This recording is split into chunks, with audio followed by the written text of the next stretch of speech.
garage sailing yesterday. Imagine your surprise. And I happened to come across this painting of the Last Supper. And I started thinking about that. People were clamoring for this painting, and it sold like hotcakes. But I started thinking about that. And you know, Jesus celebrated the Passover with his disciples in the upper room, which I think metaphysically for us is about they joined together in a place of higher consciousness. And after his death, it's reported that the disciples returned to that upper room and the Holy Spirit came upon them. So the upper room then is not your everyday small r reality type of consciousness.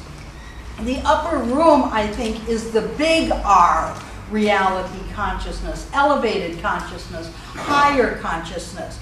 It's the consciousness where better comes to us because it's always coming through as an elevated state. It's an elevated state of consciousness. And I think that's really, really, really where we want to live our life from. And we've got to practice in order to do that. We've got to practice being there, practice coming from the highest and the best within us.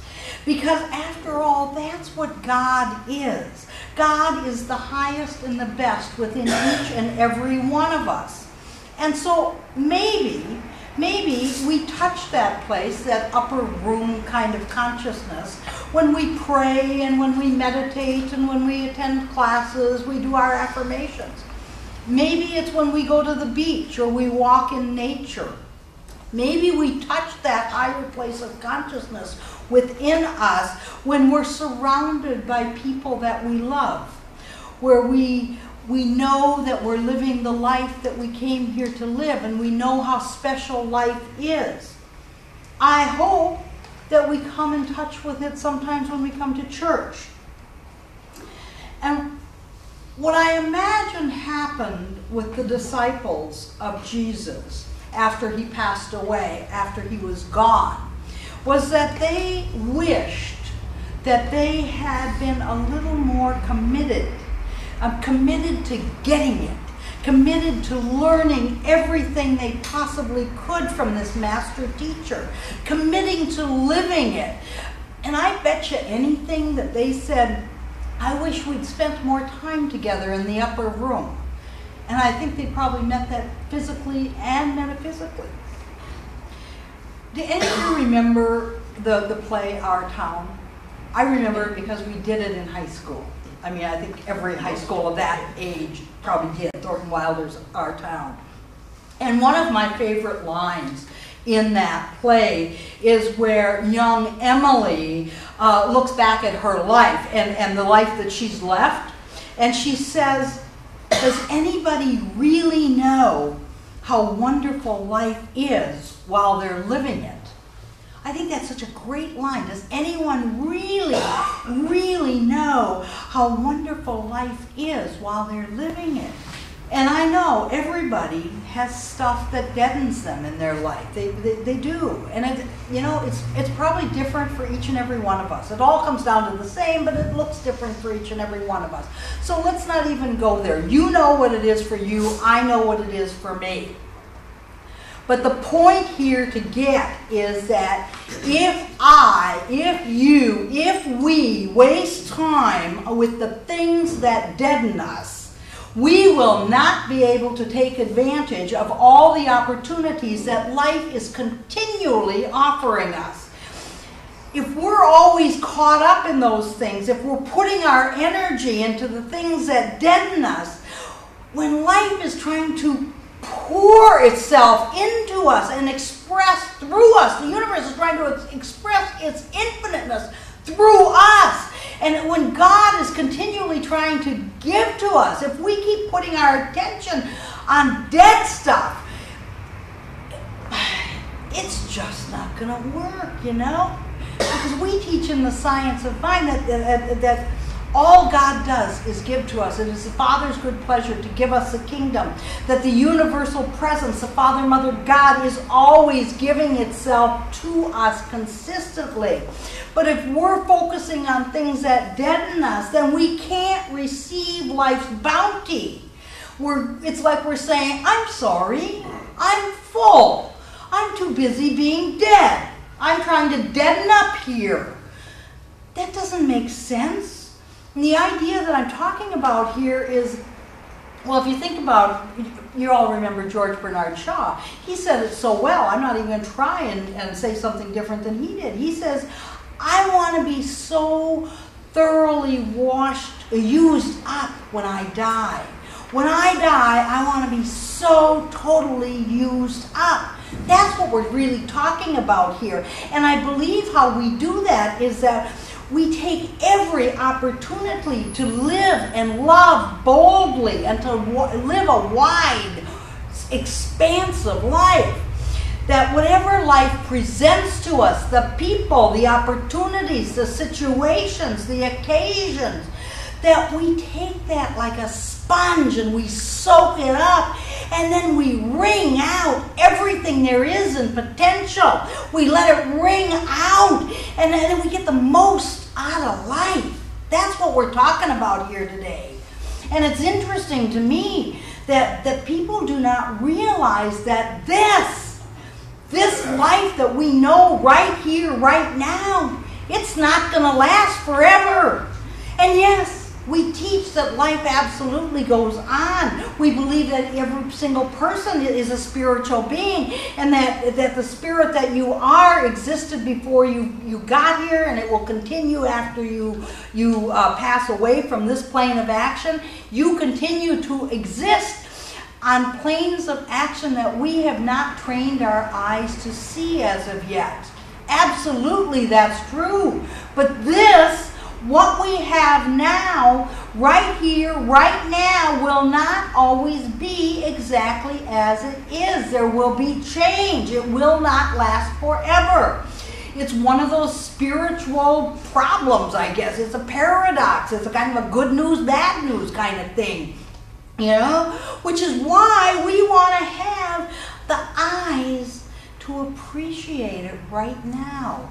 Why we want to be paying attention. Why we want to be just sort of eyes wide open to the whole thing. You know, I think when we're filled with hatred and when we're attacking each other and when we're being petty and we're being fearful and we're filled with resentment, when we're afraid to step out of our comfort box and move forward into the life we came here to live, terrified of what people will think, or that we might get egg all over our face, or that we might make a mistake and look like a fool, and we can't tolerate that, so we stay on our comfort couch. That does not serve us. And look at it. Here it is. It's the middle of October. We all set goals at the beginning of the year of how we want to live and express our life. It's the 7th inning. You can tell I'm a baseball fan. My Twins are in the World Series. It's the 7th inning of the game this year, you know? This is a fabulous time to take stock and evaluate for ourselves. Am I fully alive?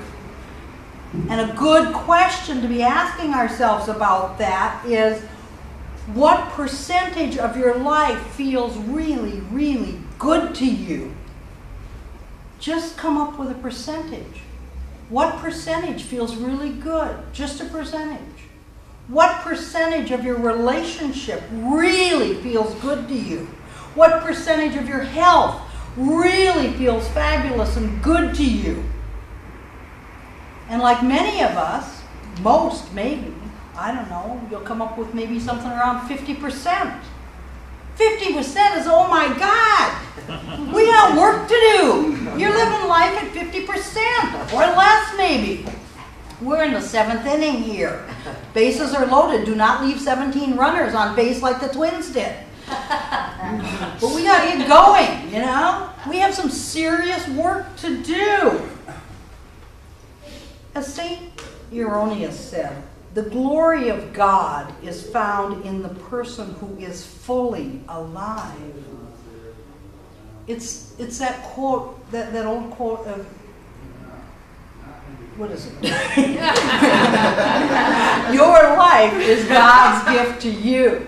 What you do with your life is your gift back to God. You want to be fully alive. And I'm going to go out on a limb here, and I'm going to say that fully alive is probably upwards of 95%. Upwards of 95%. So the question is, what percentage am I fully alive? You know, what percentage am I living? What percentage am I in my relationships? And you might say, well, my relationship's at 50% of what they could be. You know, I don't want that to be going on in my life. What percent is my life loving? Well, you know, I'm waiting for some better people to come into my life so I can show up as more loving. No, you won't. That doesn't make sense. You got to get loving now. What percentage am I giving myself to life? Giving of myself right now? See, if we allow ourselves to get distracted so that we don't move forward, and I believe that distraction, the word distraction, that's just a cute little word to keep us on our comfort couch so we don't have to go out and take risks and live the life we came here to live. But do I want to be preoccupied with all of those things that keep distracting me? I don't think so. Do we want to be distracted and with all of the things that keep us from moving forward? And those lower level concerns. See, what I notice is we're always going to have lower level concerns. We're always going to be able to make a choice to be distracted and stay comfort zone. But we want to be the people who are making the change. We want to be the change that we came here to see. We are the people that say, change your thinking, change your life. We don't want to stay on our comfort couch. And I think that all religions basically, every tradition that I'm aware of anyway, basically prays for a nearness to God, to the infinite, to consciousness, whatever you want to call it. That's the primary thing that most religions are after. You work on a nearness to God. And all other stuff will come as a result of that. That's what we teach in our treatment. Unification with the one, with divine mind, divine intelligence. We would call that our conscious connection of our oneness with God. And so I say, all right, what takes us into God's presence then is the most important thing going on in our life. For our growth, for our spiritual evolution. When we have that nearness, I think we're pretty close to 100% of being fully alive, fully in tune, awake, alive, and aware. In those areas where we have that nearness, we're pretty darn close to 100% of living. We're in that upper room of consciousness, that elevated state. I think we're committed to our life then, and we don't do the things that deaden us. When we're on it and connected with the infinite, we don't do things that self-harm us. We don't do the things like overspending, overdrinking, overeating, all of that sort of stuff. We don't live in clutter. We don't have a life that's unmanageable when we are in tune with the infinite. And I tell you, all of those things that deaden us, that we focus on, they keep us out of that upper room, that high consciousness, that spiritual awareness. So I believe that we can be happy if we choose to. I really believe that. There's a wonderful saying in A Course in Miracles. It says, happiness is a decision that I must make. I must make the decision that I will be happy on a daily basis. Now you're a God being, we're all God beings here. Why would you, as a being of God, as a infinite potential that you are, part of the great mind of God, your infinite spirit, infinite intelligence, why would you give your power to people and circumstances outside of you? I don't get it. It doesn't make a lot of sense to me. Now I know that we all have a whole big thing going on in our mind, and we have these ideas about what has to happen for out there for us to feel happy, for us to feel good, for us to be successful and to feel loved and to feel good about our experience. But I think when we do that, I think it's a setup for pain. And every time those expectations are not met, we're in deep doo-doo land. We're in trouble. And you know what? Those expectations are not going to be met most of the time.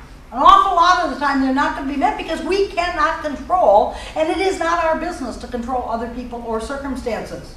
Plus, when we say things that I can only be happy when things look this way and the way that I want them to look, and I can only be happy when people believe and behave and the way that I want them to behave. And I'll only feel loved if people say this or do this. That is so not attractive to the universe that says yes. That's the universe's job. It says yes, and that is not an attractive message to be putting out there. It's hard to attract good things to us with that kind of nonsense that we're saying. And what I believe is so is that miracles abound. So why don't we appreciate them right now? Why do we focus on what appears to be scarce and lack and limitation rather than focus on the miracles that are showing up in our lives right now? See, if it becomes more and more clear to me that people's experience of reality, small r, reality, has nothing to do with reality, the big R reality. It doesn't. It's filtered through our minds and our beliefs. Our experience of reality completely comes through our beliefs and the way that our mind is wired. I believe if this happens or things go on this way, and then I'll be happy and then I'll feel love. But if things happen the other way, I can't possibly feel happy and I can't possibly feel loved. But the big truth, the big spiritual truth is nothing has to happen for you to feel good. Nothing has to happen because feeling good is not dependent on any external thing. Nothing external to yourself. Why? Because God, Spirit, Divine Mind is within. And so we want to remember that you can feel good right now for absolutely no reason.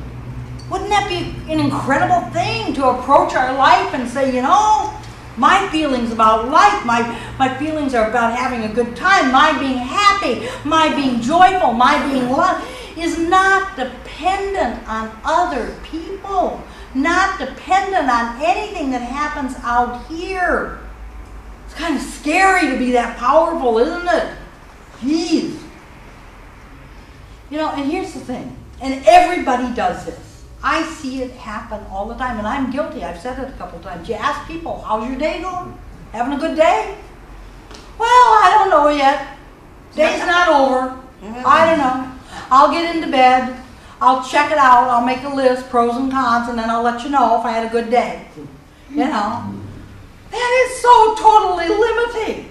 You know, if you set it up in life that if you believe that your happiness, your goodness depends on something that you can't control, you're going to be in a lot of sadness.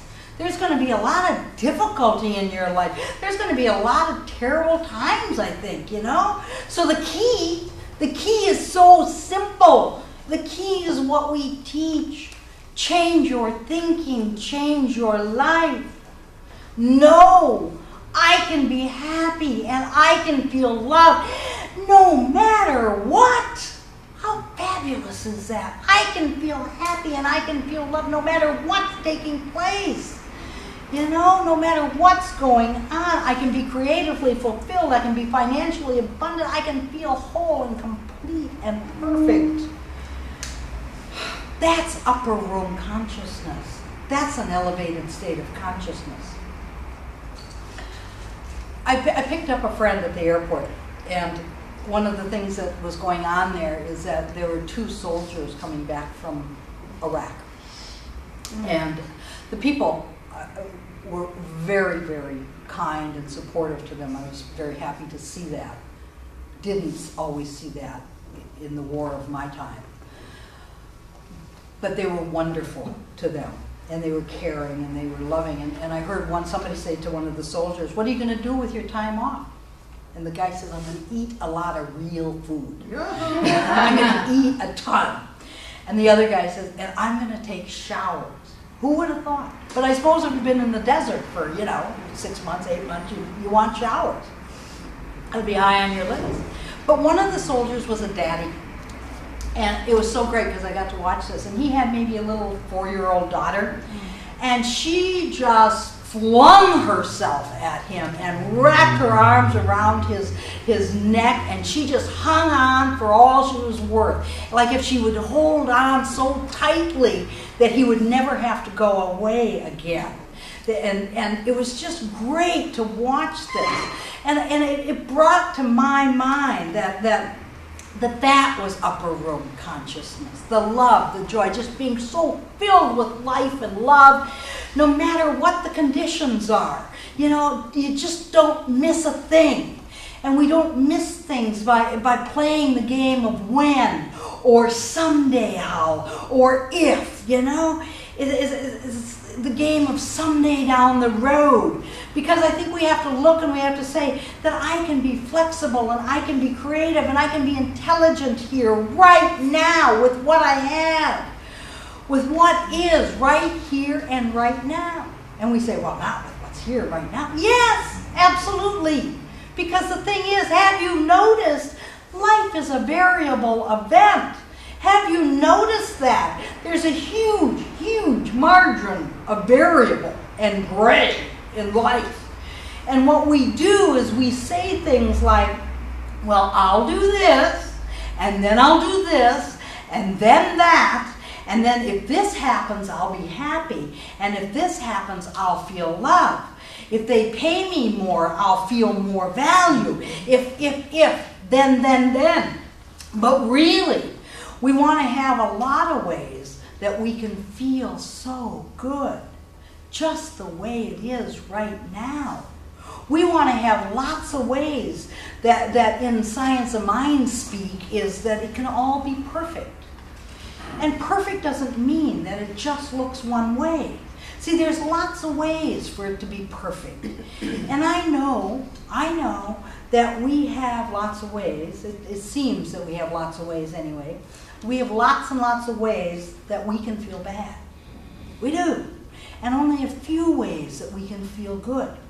That it just seems like an inversion to me of the creative capacity that we all have. It's crazy making to me. It disempowers us rather than empowers us. And when I think of things as disempowering, I think of that as just simply separation, separate from God. When we have an idea in our mind that is going to be impossible to meet, or we can't control, or there's going to be very, very few ways that we can feel good, that's really disempowering.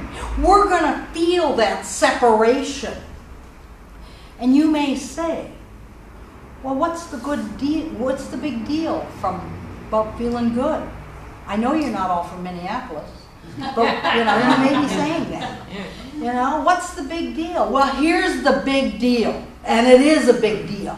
When you feel good, you treat yourself better.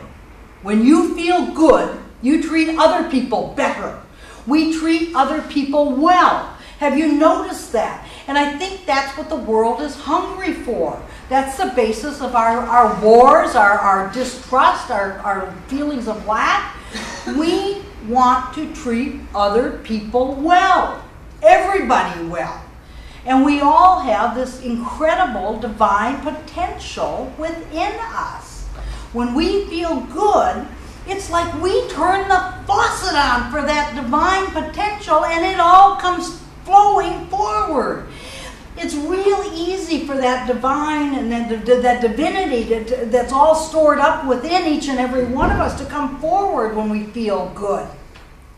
And also because we know that an attitude of gratitude is a very, very attractive vibration into the universe, what we regularly acknowledge and what we give thanks for, what we receive with gratitude, we reinforce with gratitude. Everything we do in that frame of mind, that consciousness, increases. It increases. I think it's one of the big lessons of adult life, that when you realize that what you focus on increases. So let's live in an upper state of consciousness and live in a attitude of gratitude. It's amazing to me. I think it's also one of the big lessons of adult life, is when you realize that not all people have the same beliefs that you have. I mean, I think that's incredible to finally get that and to be okay with that. It's just amazing. Oh my God! Not everybody thinks and believes the way I do. Not everyone sees situations the way I do. Not everyone thinks that what's good behavior is the way that I think of good behavior, or appropriate or loving behavior. Wow! Wow! And if I want to be in the upper room consciousness, the elevated state of consciousness, we get to be happy. We get to decide to be happy no matter what somebody else is believing or thinking, and if they don't agree with us. I can feel love. You can feel love no matter what. And when we make that decision, because we're focusing on it, and what we focus on increases, we experience it more and more, and we start living and creating the life we came here to live. And so it is. And so it is.